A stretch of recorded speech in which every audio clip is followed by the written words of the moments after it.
Dream of the Red Chamber Chapter 98. You likely already know the grand sweeping arc of this story. Yeah, you know the deception. You know the tragic love triangle. Exactly. So we're exploring the raw sociology of how human beings process unbearable grief.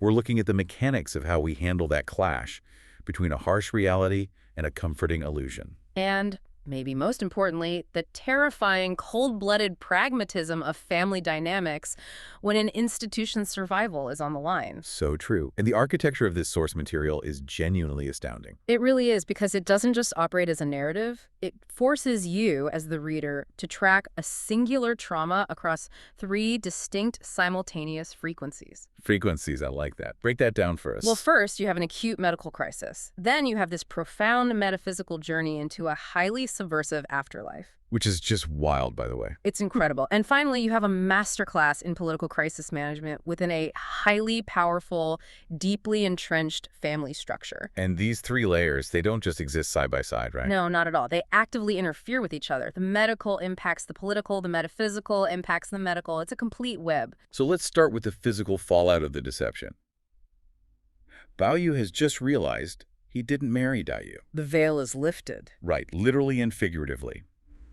He sees Baochai, and the psychological shock is so absolute that it instantly manifests as a catastrophic physical breakdown. He basically blue screens. Yes, he sees his father, Jia Zheng, and his brain simply shuts off. He falls into a stupor. He refuses food. The text tells us he loses touch with reality to the point of not even recognizing the people in his own room. He is, for all intents and purposes, catatonic. Completely unresponsive to his environment. But the family's reaction to this catatonia is where the machinery really reveals itself. I mean, the sole male heir is slipping into a coma. And instead of halting everything to save his life, what do? They decide to physically prop him up in bed. Yeah. They are literally attempting to visually manifest his hell. It's like they're staging a play in a burning theater. It's an exercise in sheer institutional denial. I mean, they are dealing with a profound psychological rupture, but they're treating it as a public relations vulnerability. Which brings us to the return on the 9th day ritual. Oh, this part is just agonizing to read. It really is. This is the detail that completely exposes the family's priorities. So, the newlyweds are supposed to visit the bride's family, Aunt Shu in this case. A standard post-wedding social obligation. Right. But Baoyu is essentially unresponsive. He's practically a mannequin at this point. Yeah, he's hollowed out.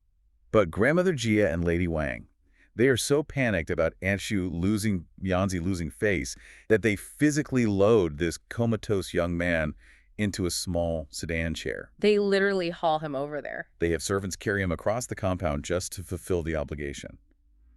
I look at this scene and I have to ask, why on earth is the preservation of this specific marriage ritual more critical than the survival of the groom himself? Well, to understand that, we have to look at what the Jia family actually is. It's not a family in the modern emotional sense. All right, it's not about warm, fuzzy feeling. Not at all. It is a political and economic conglomerate.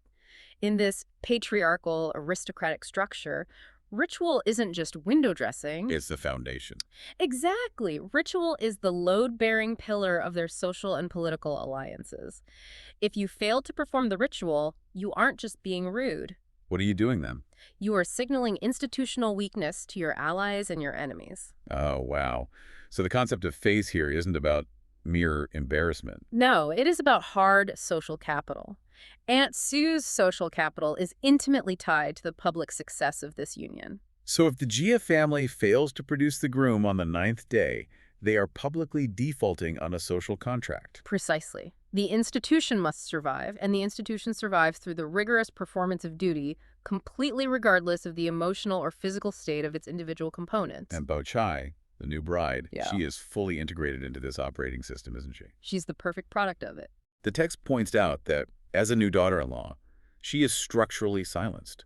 Like, she can't openly criticize her mother, Aunt Sue, who is foolishly forcing the issue of this ritual visit. Right, Aunt Sue is demanding they show up, and Baochai actually sees the absurdity of it. She does. She internalizes the complaint, yet outwardly she complies flawlessly. She is just the ultimate stoic asset. She completely understands the assignment. I mean, she is trapped in a domestic tragedy, but she navigates the expectations of a society that demands the subordination of the individual to the collective. So her silence isn't passivity. No, it's an active, disciplined performance of her prescribed role. She's doing exactly what the machine requires her to do. But the performance can only mask the physiological reality for so long, right? Yeah. Baoyu is actively dying. His body is shutting down. So the family brings in their elite physicians, the men who treat the aristocracy, and they are completely baffled. They cannot stabilize him. They're totally out of their depth. And then we get this fascinating introduction, Dr. Bien. He goes by the alias Zien. A fantastic character. Yeah, and he isn't some elite court physician. He is a poor doctor living in a ruined temple outside the city walls. He's entirely outside the system. Right. They bring him in, he checks Baoyu's pulse, and he delivers a diagnosis that is so layered, it reads more like a psychological profile than a medical chart. The introduction of Dr. Bai is a brilliant piece of sociological critique by the author. I mean, think about it. The doctors embedded within the elite system fail because they are treating the physical symptoms of an aristocratic lifestyle. They're looking for gout or rich food imbalances. Exactly. They are looking for standard issues. Dr. Bai, standing outside that system of wealth and illusion, is able to see the raw human condition. He sees what's actually happening. He recognizes that the disease isn't physical in origin at all. It is an existential collapse. I want to read his exact diagnosis for you because the terminology is just incredible. He states that the root of the illness is, quote, extreme joy and sorrow intermingled, internal injury and external affection, irregular diet and suppressed righteous energy, unquote, which is the translation for kwai. It's a remarkably precise diagnosis for the time. We really need to unpack the mechanics of this. How does traditional Chinese medicine at the time view the intersection of extreme joy and sorrow to the point where it becomes an actual internal injury? Well, in traditional medical theory of the era, emotions are not abstract feelings confined to the brain. Okay, so they aren't just thoughts. No, they are physical forces that act directly upon specific organ systems. So joy is associated with the heart. When joy is appropriate, it allows energy to flow smoothly. But Baoyu didn't experience appropriate joy. Right. He experienced extreme joy, that manic, overwhelming high he felt when he believed he was marrying his soulmate, Daiyu. That level of extreme joy actually scatters the spirit. It causes the Kia to disperse chaotically. Oh, wow. And then the sorrow hits. Exactly. Sorrow is associated with the lungs, and extreme sorrow consumes and dissolves the Qi. So within a span of hours, Baoyu's system is subjected to a violent scattering of energy, followed immediately by a catastrophic depletion of it. Yes, it's essentially a massive biochemical whiplash. A profound whiplash. The internal injury Dr. B identifies is the actual physical damage to the organ systems caused by this emotional violence. And what about the suppressed righteous energy? The blocked Kai? That happens because his mind is utterly incapable of reconciling the two realities. The cognitive dissonance is so severe that his life force literally stops flowing. So the body is effectively shutting down its own operating system because the mind refuses to interface with the waking world. That's exactly it. It is a stunningly accurate depiction of what we would now classify as a severe psychosomatic crisis or a conversion disorder. And Dr. B's medicinal brew actually does have an effect. It clears the physiological blockage just enough for Baoyu's consciousness to surface. He wakes up in the middle of the night. Yeah, but the medicine only clears the hardware, right? The software is still completely corrupted by grief. The physical block is gone, but the delusion is still there. Exactly. So the moment he has a sliver of lucidity, he begins interrogating his environment. He finds himself alone with Sharon, his incredibly loyal maid, and he starts asking a series of questions that are just agonizing to read. Because you know he's putting the pieces together wrong. Right. He remembers the wedding setup. He asks, how was Daiyu driven away by Bao Chai? Why did Bao Chai take her place? He thinks it was a coup. Yes. And then he asks the most devastating question of all. He says, how is Lin crying right now? Oh, that breaks my heart every time. He is operating under the absolute conviction that Daiyu is alive, somewhere in the compound, weeping over this systemic betrayal. He is projecting his own agony entirely onto her. He is holding on to the narrative of their shared suffering because, in a strange, twisted way, that shared suffering is the very last connection they have. That's all he has left. Right. If she is crying for him, then their bond still exists in the physical world. Right. And Sharon's response is the classic Jia family defensive maneuver. She lies. Of course she does. She actively suppresses the truth. She tells him, oh, Lin is just sick. She is trying to de-escalate the emotional temperature of the room. She thinks she's protecting him. She really does. And Baoyu responds with this peak romantic fatalism. He says, well, I'm dying. and she's dying, so just put us in the same empty room so we can die together. Which is tragic, but Jiren represents the conventional wisdom of caregiving within this environment. To keep everything calm. Yeah, you don't agitate a dying man, you construct a gentle fiction, you maintain the illusion to keep the patient from crashing. But then Bao Chai enters the room. Here we go. She overhears this entire exchange, and her reaction completely shatters that conventional wisdom. She takes a totally different approach. She bypasses Jiren entirely, completely ignores Baoyu's romantic fatalism, and drops a nuclear bomb on the situation. She doesn't hold back at all. She looks directly at him and says, Lin Daiyu is already dead. Boom. Now, I have to push back on how we interpret this moment. I know some readings view this as a necessary, almost heroic intervention. It's heavily debated. Right. But looking at the text, Bao Chai comes in with a verbal scalpel and slices the wound completely open without anesthesia. She violently strips away the only delusion keeping his heart beating. It's a massive risk. How is this not just an incredibly reckless, perhaps even slightly vindictive, move to secure her own position as his wife? It's vital to challenge Bao Chai's motives here, because you're right, the cruelty of the act is undeniable. It is harsh. Extremely harsh. However, if we examine the text's internal logic, particularly her internal monologue, the strategy is framed as a desperate, calculated medical intervention. Okay, walk me through her logic. Well, the text explicitly notes her reasoning. She knows that Baoyu's illness is born entirely of his obsession with Daiyu. Okay. As long as he believes Daiyu is alive, his spirit will remain tethered to an impossible hope. He will linger in this agonizing limbo and eventually waste away. So she thinks the hope is killing him. Exactly. Bao Chai's theory is that the only way to cure the physical blockages Dr. B identified is to, and this is a direct quote, make him hurt to the point of absolute severance. Hurt to the point of absolute severance. That is a terrifying philosophy of care. It is brutal exposure therapy. She forces his brain to confront the absolute finality of death. She just shoves him off the cliff. Yes. By introducing the absolute worst-case scenario, she is trying to force his scattered spirit to unify around a single, undeniable truth. But does she benefit from it? Now, does she also benefit by erasing her rival? Undoubtedly. Yeah, it's very convenient for her. It is. The genius of the character is that her pragmatic societal duty to save her husband and her personal advancement perfectly align in this moment. But she doesn't stop with the truth of Daiyu's death, does she? Oh no, she immediately pivots to an aggressive intellectual dismantling of his romantic despair. She weaponizes his own family against him. It's a masterstroke. She gives him this ruthlessly logical lecture about why he isn't allowed to die. She tells him, the old lady loves you, she's in her 80s. Your mother poured her life's blood into raising you. She lays it on thick. If you die, what happens to them? Even heaven won't allow you to die. I mean, she is using Confucian filial piety, which is the foundational moral operating system of their society, as a guilt trip to override his personal grief. Precisely. She is representing the social order stepping into the room to crush the individual's romantic rebellion. Wow. She's telling him that his life does not belong to him, and it certainly does not belong to Daiyu. His life is the property of his grandmother and his mother. So dying of a broken heart isn't romantic to her. No. To die of a broken heart is not just tragic in this society, it is the ultimate act of filial treason. It is a dereliction of duty. And the immediate aftermath of her speech is just chaos.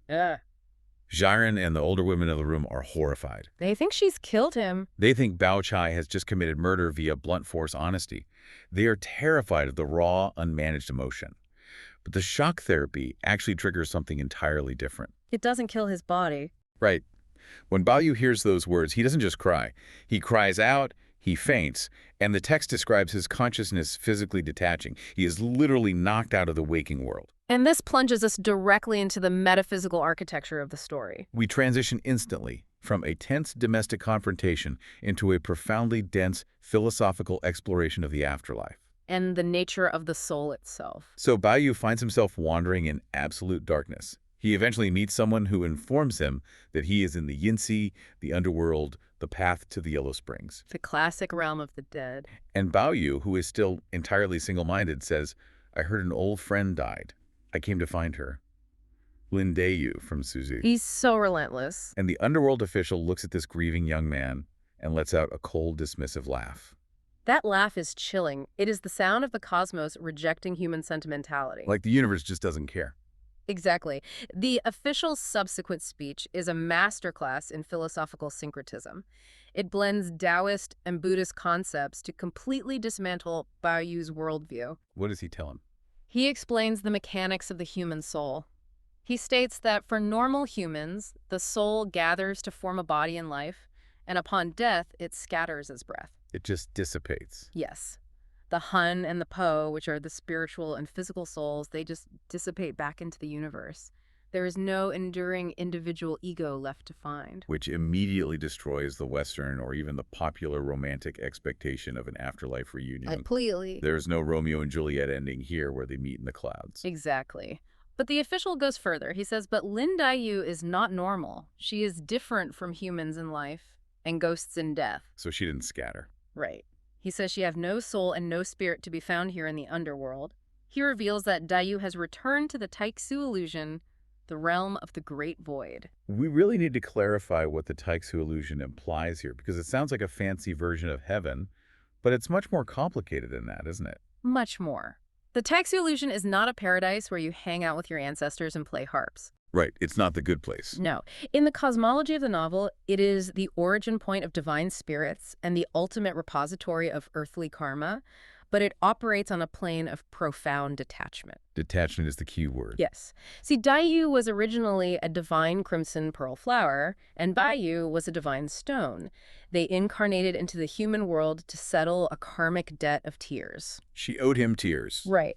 And by dying, Daiyu has finished paying that debt. She has shed her human avatar. She has transcended the mortal cycle of suffering and attachment. So what does that mean for Baoyu? It means Baoyu's earthly, passionate grief is completely irrelevant to her now. She is no longer the Lin Daiyu he is looking for. She is fundamentally disconnected from him. So Baoyu is told that mortal human souls dissolve and divine souls transcend. But Baoyu, who is incredibly sharp even when his soul is wandering outside his body, catches a logical inconsistency here. He's always questioning. He essentially asks the official, wait, if mortal souls just scatter like breath, and divine souls go to the great void, why does this massive bureaucratic underworld even exist? Who is it for? It's a brilliant question. And the official's answer is wildly subversive. He basically admits that hell is a social construct.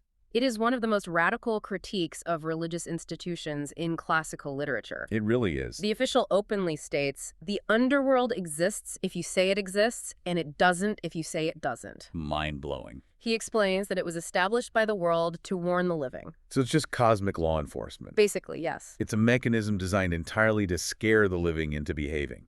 The official even lists who it's for. He says it's for people who don't know their place, the greedy, the violent, and very specifically pointed at Baoyu, those who die by suicide or self-harm out of excessive passion. The author is satirizing the way religious doctrines of the afterlife are weaponized by the state and the family to enforce earthly compliance. It's all about control. Exactly. The official is telling Baoyu that his desire to abandon his life and wander the underworld for love is classified as a sin of self-harm. So even the afterlife wants him to go back to work. Yes. The metaphysical universe is actively reinforcing the patriarchal demands of the Jia family. Even in death, there is no escape from duty. It's incredible. The universe itself acts as a massive corporate HR department telling him to get back to his desk. That is a perfect analogy. And to enforce this, the official literally pulls a stone from his sleeve and strikes Baoyu directly in the heart to wake him up. The symbolism of the stone striking the heart is the metaphysical climax of his journey. Because he is a stone. Right. Remember, Baoyu's essential pre-incarnation nature is a sentient stone. So this underworld official throwing a stone is a profound metaphor. It is his own core reality, his fundamental nature, violently striking his physical heart to snap his wandering consciousness back into its biological container. And the transition back to reality is incredibly jarring. He wakes up in a cold sweat. He opens his eyes, and the pitch-black void of the underworld is replaced by the hyper-vivid reality of his bedroom. The sensory overload must be intense. Oh, absolutely. He sees the red lanterns, the bright moon, the heavy silk and embroidery. He is slammed back into the prosperous world, and his mind is suddenly terrifyingly clear. The fever has broken. Baoshai's shock therapy, combined with the metaphysical rejection, it worked. The illusion is broken. His spirit is unified by the acceptance of defeat. He realizes that his romantic rebellion is futile. There's nowhere to run. Right. He cannot follow her into death because there is nowhere to follow her to. He is forced to accept the physical reality of his survival. But the narrative doesn't let you, the reader, rest there. Oh, not at all. To ensure you truly comprehend the weight of the loss Baoyu must now accept, the text executes a brilliant structural pivot. It pulls us out of Baoyu's awakened state and throws us backward in time. The split-screen tragedy. Yes, the split screen. We are taken back to show the exact reality of what happened, while Baoyu was completely oblivious, undergoing his wedding rituals. We shift to Daiyu's final moments in the Jiaxiang Pavilion. And the contrast is sickening. It really is. While Baoyu's courtyard is a chaotic, deafening swirl of red lanterns, music, and deceptive joy, Daiyu's environment is stark, cold, and profoundly isolated. It's a ghost town over there. Who was with her at the end? Just her intensely loyal maid Ziwan, her widowed sister-in-law Li Wan, and a few minor servants, the powerful matriarchs, Grandmother Jia, Lady Wang, Xifeng. They are nowhere to be seen. This isolation is not accidental. It is structural. What do you mean by structural? Well, the Jiaxiang Pavilion is physically tucked away in the garden, but Daiyu is now emotionally and institutionally isolated. Ah, I see. Throughout the novel, she was the beloved guest, a potential candidate for the core position of Baoyu's wife. But once the family's political and economic calculus shifts... Once they pick Bao Chai. Right. Once Bao Chai is deemed the necessary pragmatic choice to secure the family's alliances, Daiyu ceases to be a viable asset. And in this society, an institutionally irrelevant asset is simply discarded. Thrown away. The details of her passing are just agonizing. She is fading in and out of consciousness. The text notes that she grasps Ziwan's hand tightly, refusing to let go. It's her anchor. It's a desperate cling to the very last thread of genuine, uncalculated human connection she possesses. She says to Ziwan, "I have no family here." A devastating realization. And then she insists, "My body is clean." She demands her coffin be sent back south to her actual home. She wants absolutely nothing to remain in the north with the Jia family. She is rejecting them in her final moments. Completely. And then we get to her final unfinished words. The unfinished syllable, it is a focal point of endless literary analysis. She uses her last breath to call out, "Baoyu, Baoyu, you are so." And the syllable in the original text is how. And then she breaks into a cold sweat. Her eyes roll back, and she is gone. It's the ultimate narrative cliffhanger. You, as the reader, are left staring at that single word. Because it can mean so many things. Right. Does it mean you are so cruel for abandoning me? Does it mean you are so good, like an expression of absolute forgiveness? Or is it you are so foolish for falling for the family's trap? The text forces you to bear the weight of that ambiguity. There is no closure. The author refuses to sanitize the tragedy with a neat final sentiment. The ambiguity of Hal and Bermuda encapsulates the entirety of their complex, incredibly fraught relationship. It really does. But if we look closely, the text does provide an answer, not in dialogue, but in the sensory environment surrounding her death. Oh, the soundscape. Yes, the aesthetic of tragedy here, the Baoyu, is masterful. As she dies, the text explicitly points our attention to the soundscape outside her window. Exactly. As her life force dissipates, what drifts over the compound walls? The music. The faint, unmistakable sounds of joyous wedding music from Baoyu's courtyard. And almost immediately, that music is drowned out by the desolate sound of the wind rustling the bamboo and the shadows of the moon shifting across the cold walls. The juxtaposition is devastating. This isn't merely a sad death of a young woman. It is a death that is actively marginalized by the family's machinery. They're celebrating while she dies. She dies as an orphan guest, while a few courtyards away, the very people who claim to love her are celebrating the continuation of their own power. It's chilling. The fading life in one room and the mandated institutionalized joy in the other serves as a savage critique of a society that values institutional continuity over individual human life. So Daiyu passes away precisely at the hour the marriage is sealed. And how the family handles this information leads us directly into the cold calculus of crisis management. This is where Xifeng shines. Yes, the first person of authority to discover the death is Xifeng, the operational manager of the Jia household. Now, Xifeng is often painted as a villain, but her reaction here is purely functional. We must look at Xifeng not as a cruel sister-in-law, but as a wartime CEO dealing with a failing corporation. Right. When she hears Daiyu has died, she does shed tears. She isn't entirely devoid of humanity, but her overriding emotional response is logistical panic regarding the timing. She realizes the institutional liability of the moment. She literally calculates the risk, saying, "This is so burdensome. If we don't report it today, it's unacceptable. But if we do report it, I'm afraid the old lady won't be able to handle the shock." She's managing the domino effect. Exactly.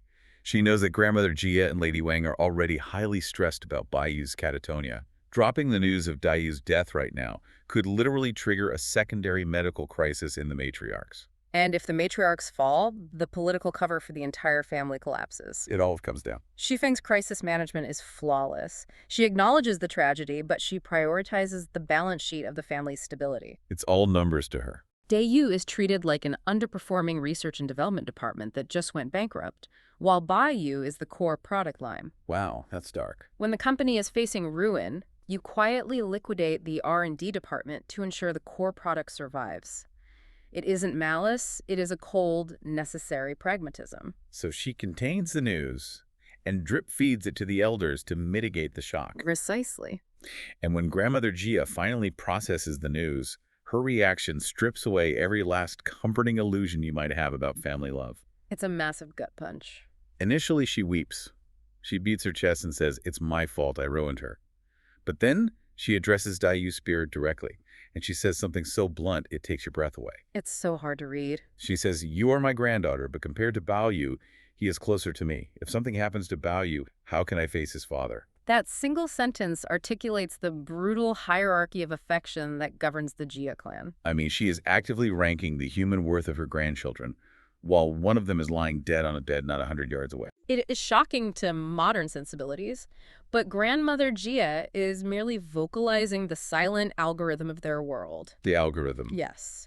Baoyu is the male heir. He is the lineage. He is the future political standing of the clan. He is essential infrastructure. And Daiyu. Daiyu, as the daughter of a deceased female relative, is an outsider on the female line. She was a beloved luxury. The luxury. In times of prosperity, the institution could afford to indulge in the luxury of her poetry and her presence. But in a time of existential crisis, the luxury is the first thing jettisoned. And Lady Wang's solution to their collective guilt is the ultimate corporate cover-up. Of course it is. She says her lifespan was fated. There's nothing we can do but give her a top-tier funeral. They're literally throwing money at their moral failing. It's PR. They couldn't give Daiyu the life she wanted. They couldn't even give her the dignity of honesty while she was dying.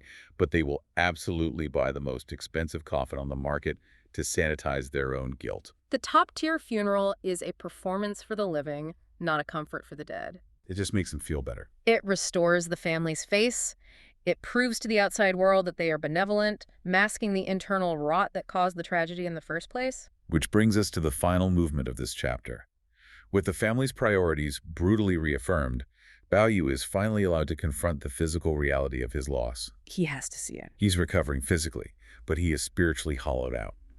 He demands to be taken to Daiyu's coffin in the Jiaxiang pavilion. The family hesitates, but the doctor insists, saying he needs to release the suppressed emotion to fully heal his ki. A medical prescription for grief. So they carry him over. And the visual here is so striking. He's carried in a bamboo chair back to the very garden where he used to run freely, writing poetry, full of vitality. The bamboo chair is a physical manifestation of his diminishment. He is returning to the site of his former rebellion as a broken, compliant patient. He arrives at the empty room. He sees the coffin, and he just breaks down, weeping until he's breathless. It is pure, unfiltered agony. But the true closure doesn't come from the coffin. No, it comes from Zifuan. It comes from his interrogation of Ziwan, Daiyu's fiercely loyal maid. He demands to know what Daiyu's last words and actions were. Now, Ziwan initially hated Baoyu. She blamed him entirely for the deception. Yes, but when Zihuan sees him carried in, half dead himself, her anger dissolves into a profound pity. She realizes he was tricked too. She recognizes that Baoyu was not the architect of the betrayal. He was merely another victim crushed in the gears of the family's machinery. So she tells him the truth. She tells him about Daiyu's final wish to have her coffin sent south.